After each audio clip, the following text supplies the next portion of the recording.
कैसे जेल करके चलाते हैं डीएनए को, कैसे उसकी कॉपीज बना सकते हैं, होस्ट में डाल सकते हैं, चेक कर सकते हैं, the various techniques about the bioreactor, about the fermenters, right. तो ये सारी की सारी चीजें आप लोगों ने सीखी, ठीक है। तो ये चीजें आपने बायोटेक्नोलॉजी के पहले चैप्टर में सीखी, और इस चैप्टर में हम सीखेंगे कि बायोटेक ने इतना डेवलपमेंट की, इतनी टेक्निक बनाई, तो क्या इस टेक्निक से आज तक हमने कुछ फायदा उठाया है, तो कौन कौन से फायदे हैं जो हमने आज तक उठाए हैं, उन सभी एप्लीकेशंस की हम यहाँ पर बात करेंगे। 12 मार्क्स के ये 2 चैप्टर्स है आपके, तो बहुत अच्छे से आपको प्रिपेयर करने हैं, वेरी सिंपल चैप्टर्स। इस चैप्टर बहुत छोटा चैप्टर है, 4-5 हमें मेन बड़े बड़े टॉपिक पढ़ने, बाकी 1-2 छोटी चीजें हैं, and the chapter is over. So now let us begin. तो कह रहे हैं बायोटेक्नोलॉजी हर जगह फायदा दे रही है, थेरापेटिक्स हो, डायग्नोस्टिक टेक्निक्स हो, हमें कोई मॉडिफाइड, जेनेटिकली मॉडिफाइड क्रॉप बनानी हो, कोई फूड अच्छा बनाना हो, वेस्ट वाटर ट्रीटमेंट करना हो, एनर्जी बनानी हो, कहीं भी करनी हो, तो हम वहां पर बायोटेक्नोलॉजी को यूज कर सकते हैं। एक वर्ड इसमें आपको बार बार यूज होगा, दैट इज जीएमओ। जीएमओ का मतलब होता है genetically modified, genetically modified organism.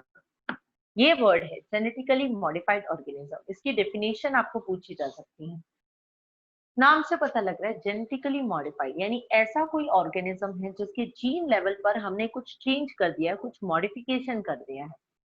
तो जेनेटिकली मॉडिफाइड ऑर्गेनिज्म या जीएमओ का मतलब है एक ऐसा ऑर्गेनिज्म जिसके जीन के अंदर कोई ऑल्टरेशन कर रखी है, कोई मैनिपुलेशन कर रखी है, उसको हम जीएमओ कहते हैं, यानी जेनेटिकली मॉडिफाइड ऑर्गेनिज्म कहते हैं, ठीक है।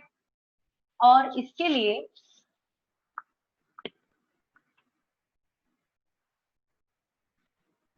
आप एक और वर्ड भी मिल सकता है आपको, ट्रांसजेनिक। तो जीएमओ और ट्रांसजेनिक दोनों का मतलब सेम है, दोनों का यही मतलब है एक ऐसा ऑर्गेनिज्म जिसके जीन में कुछ चेंजेस कर रखे हैं, ऐसे ऑर्गेनिज्म को हम जेनेटिकली मॉडिफाइड ऑर्गेनिज्म कहते हैं। So we will study one by one कि मेडिसिन में क्या फायदा दिया है, एनिमल्स में क्या फायदा दिया है, प्लांट्स में क्या फायदा दिया है। तो सबसे पहले हम जो आज पढ़ेंगे वो पढ़ेंगे प्लांट्स में, कि बायोटेक ने पेड़ों में हमें आज तक क्या फायदा दिया है। सबसे पहले मैं आपको कहती हूँ, अगर मैं आपको कहूँ आपको एक जेनेटिकली मॉडिफाइड क्रॉप बनानी है, यानी आपको एक ऐसा पेड़ बनाना है जो बायोटेक की मदद से कुछ अच्छी क्वालिटीज रखता हो, तो उन अच्छी क्वालिटीज का क्या मतलब होगा, कब कहोगे कि ये जो प्लांट है वो कुछ अच्छा है। तो अच्छे का मतलब कुछ कैरेक्टरिस्टिक्स होंगे, जैसे कि वो जो है वो एबायोटिक स्ट्रेस टॉलरेंट होना चाहिए। एबायोटिक स्ट्रेस टॉलरेंट, अगर वो एबायोटिक स्ट्रेस टॉलरेंट होगा तो हम मानेंगे कि वो अच्छा है। Now what is abiotic stress, यानी कि आपकी कुछ ऐसी चीजें जैसे ठंड हो गई, बहुत ज्यादा कोल्ड है, या फिर सूखा पड़ गया, ड्रॉट है, बहुत ज्यादा सॉल्टी कंडीशन है, या बहुत ज्यादा हीट है, ये सारी चीजें, either it is heat, either it is cold, और इट इज सलाइन एनवायरनमेंट, ऐसी कोई भी कंडीशन हो तो हमारे पेड़ पे असर ना पड़े, हमारा पेड़ हर सिचुएशन को झेल सके, तब हमारा पेड़ अच्छा है, क्योंकि मौसम का कोई भरोसा नहीं है, नहीं, उसके अकॉर्डिंग ये काम कर सके। दूसरा दूसरा आपको पॉइंट है, that is reduced reliance on chemical pesticide. Reduced reliance on chemical pesticide, इसका क्या मतलब है? इसका मतलब है आपका कि हम ऐसी क्रॉप बनाए जिस क्रॉप में हमें पेस्टिसाइड डालने की जरूरत ना पड़े, यानी वो क्रॉप अपने आप को खुद बचा सके, किसी भी पेस्ट से पेस्ट उसको अटैक ना करे, ताकि हमें पेस्टिसाइड डालने ना पड़े, तो वो पेस्टिसाइड्स के ऊपर डिपेंड ना करे, ठीक है, यानी उसमें खुद में कीड़े ना लगे। दूसरा, reduce post harvest losses. Now what is post harvest losses? इसका मतलब है आपने क्रॉप लगाई, आपने उस क्रॉप को कट किया, जब आप क्रॉप को कट कर देंगे तो कट करने के बाद ये नहीं हो कि जो काम की चीज है वो तो थोड़ी सी निकली और बाकी जो वेस्ट मटेरियल है वो ज्यादा निकल रहा है, तो ऐसा नहीं होना चाहिए। जो पोस्ट हार्वेस्ट लॉसेस होते हैं, यानी कटिंग के बाद जो वेस्ट मटेरियल बचा है, वो सारे लॉसेस आपके कम होने चाहिए, प्रोडक्शन ज्यादा होना चाहिए, वेस्ट कम होना चाहिए। चौथी चीज है increase efficiency of mineral usage by plant, यानी कि पेड़ में ऐसी टेंडेंसी हो, आपका पेड़ इतना कैपेबल हो कि मिट्टी में से ज्यादा न्यूट्रिएंट एब्सॉर्ब कर सके। तब पेड़ मिट्टी में से अगर ज्यादा न्यूट्रिएंट एब्सॉर्ब करेगा, सफिशिएंट एब्सॉर्ब करेगा, तो उसकी लेंथ अच्छी बढ़ेगी, उसके अंदर जो लगने वाले प्रोडक्ट हैं वो भी ज्यादा लगेंगे, तो इसीलिए उसकी और न्यूट्रिशनल वैल्यू भी उनकी बढ़ेगी। सो उसकी जो न्यूट्रिएंट एब्सॉर्ब करने की टेंडेंसी है वो भी ज्यादा होनी चाहिए। पांचवी, enhanced nutritional value, enhanced nutritional value. तो एनहेंस न्यूट्रिशनल वैल्यू का क्या मतलब है, यानी आपके जो प्लांट है उसकी में जो भी न्यूट्रिशन की क्वालिटी है वो ज्यादा होना चाहिए। यानी अगर आप मस्टर्ड उगा रहे हैं तो मस्टर्ड से हमें ऑयल चाहिए, तो हम चाहेंगे ऑयल है यानी लिपिड कंटेंट उसमें ज्यादा हो। हमें दालें उगा रहे हैं, पल्सेस उगा रहे हैं, कोई भी हम ऐसे पल्सेस वाली क्रॉप उगा रहे हैं तो उनमें प्रोटीन होता है, they are main protein rich food, तो उनके अंदर नॉर्मल के कंटेंट से और भी ज्यादा प्रोटीन हो तो हम मानेंगे कि हमारा जो प्लांट है वो और भी बेटर है, right. So these are the different characters which are required by us in our plant.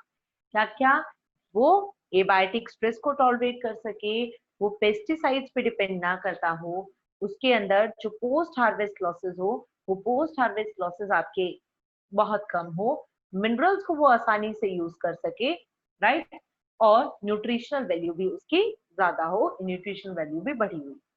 ये बहुत बेसिक सी बात है जो अभी मैंने बताई, सिर्फ दो चीजें आपको बताई हैं। एक कि एक ऑर्गेनिज्म जिसके अंदर कोई चेंज कर देते हैं तो हम उसको जेनेटिकली मॉडिफाइड ऑर्गेनिज्म कहते हैं या ट्रांसजेनिक ऑर्गेनिज्म कहते हैं। अब हम प्लांट कर रहे हैं, हम कह रहे हैं अच्छा प्लांट हमारे लिए वही है जिनमें इनमें से कोई ना कोई कैरेक्टर तो हो, तो ही वो हमारा प्लांट हमारे लिए अच्छा है। अब स्टार्ट होगा हमारा मेजर टॉपिक, जो मेन टॉपिक है वो स्टार्ट होगा अब। चार सबसे बड़े टॉपिक्स है इसके अंदर, मैं आपको अभी बता रही हूँ। There are 4 topics, one is BT cotton, एक है आपका टोबैको प्लांट का एक्सप्लेनेशन है, पेस्ट रेजिस्टेंट टोबैको प्लांट, एक है ह्यूमन इंसुलिन, ठीक है, जेनेटिक और जेनेटिकली इंजीनियर्ड इंसुलिन, और एक है आपका जीन थेरेपी।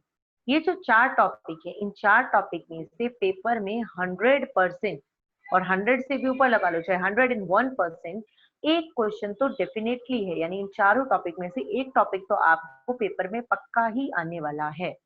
और it may be possible even कि 2 टॉपिक्स भी आ जाए, देयर आर चांसेस कि 80 to 90% चांसेस है 2 टॉपिक आने के, वरना 100% है एक टॉपिक तो आएगा ही। तो अब आप इसकी इंपॉर्टेंस समझ लीजिए कितना इंपॉर्टेंट टॉपिक है, तो इसीलिए ये 4 टॉपिक आपके 100% तैयार होने चाहिए, ठीक है। चलो देखते हैं पहला क्या है। पहला टॉपिक है insect resistant plant, insect resistant plant.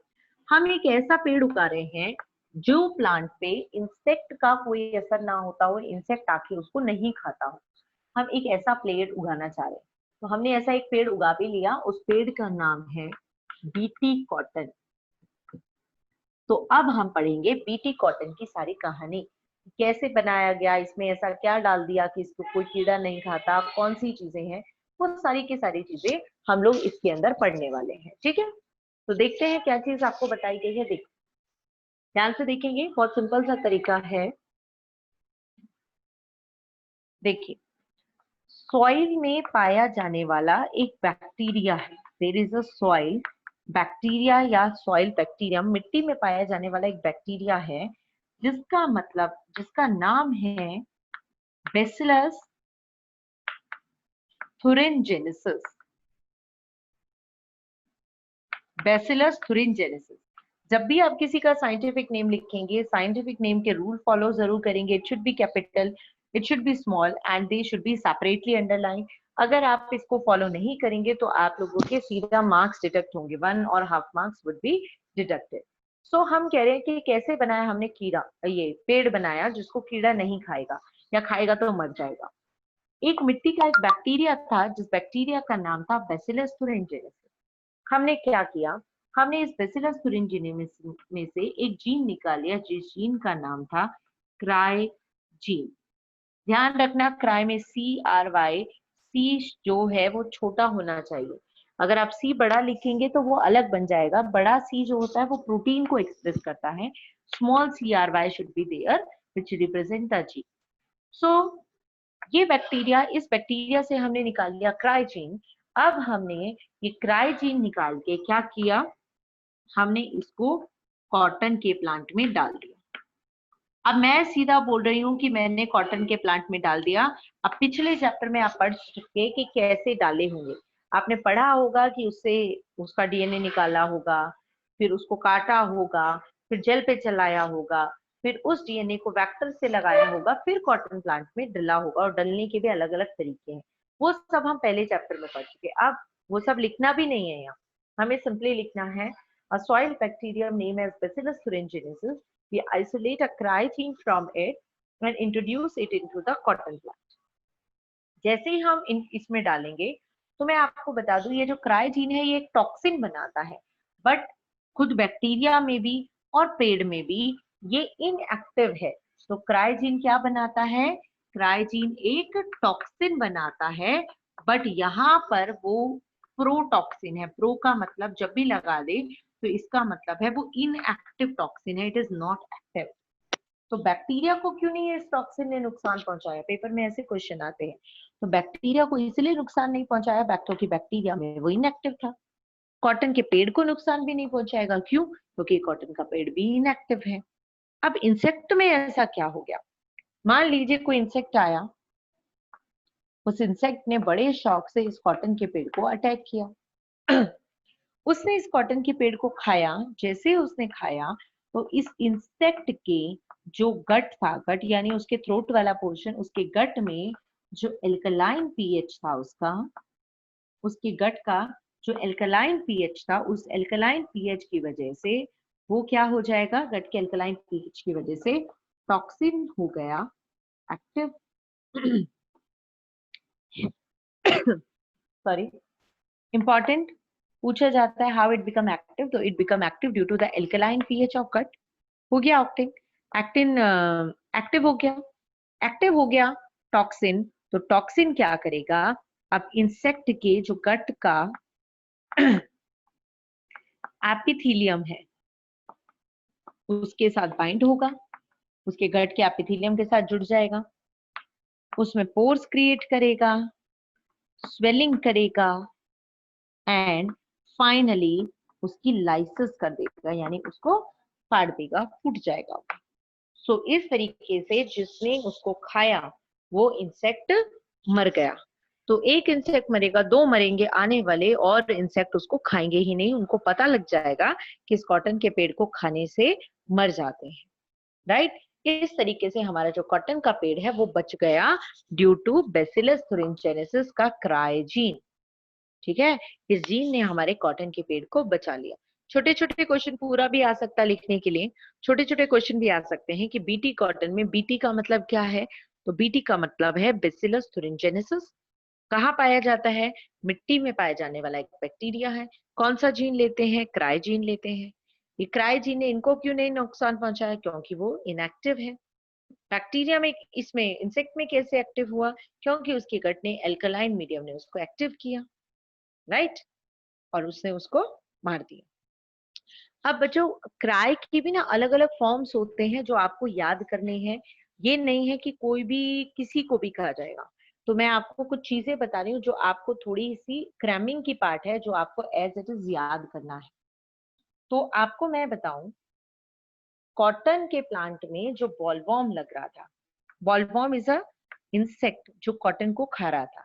तो अगर हम चाहते हैं हमारे कॉटन बॉलवॉर्म से अटैक ना हो, कॉटन बची रहे बॉलवॉर्म से, तो आप कौन से जीन यूज करोगे, सी छोटा लिखना है हमेशा। Then you will use cry 1AC and cry 2AB। ये बहुत इंपॉर्टेंट बात है, ये आपको 1 मार्क्स में पूछी जाती है। जैसे आपको ये कहा था मैंने कि जब आप प्लाज्मिड पढ़ रहे थे तो कहा था जरूर याद रखना कि जो आपका एम्पिसिलिन रेजिस्टेंट जीन है वहां PVST1 और PVU1 कटिंग साइट है, जो टेट्रासाइक्लिन रेजिस्टेंट जीन है वहां पर BMH1 और साल्वन कटिंग साइट है। सेम चीज मैं आपको कह रही हूँ कि बहुत बहुत बहुत ज्यादा इंपॉर्टेंट है कॉटन बॉलवॉर्म को बचाने के लिए cry 1AC, cry 2AB, cotton को बॉलवॉर्म से बचाने के लिए। सेम वे कॉर्न को बोरर से बचाने के लिए, कॉर्न प्लांट को बोरर्स के अटैक से बचाने के लिए जो यूज करेंगे, हम क्राई ही यूज कर रहे हैं उसी बीटी का, बट कौन सा जीन यूज कर रहे हैं, क्राई के अलग अलग जीन है, हम यूज करेंगे क्राई 1AB।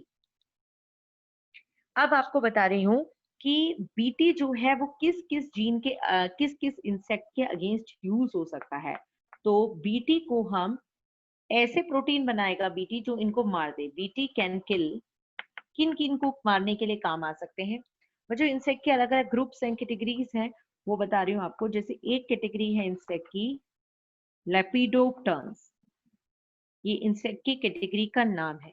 इनमें कौन से इंसेक्ट आते हैं, जैसे इसमें एक इंसेक्ट आता है आपका टोबैको बडवॉर्म, और एक इंसेक्ट, ये इकट्ठा नाम है, एक इसके अंदर आता है आर्मी वॉर्म।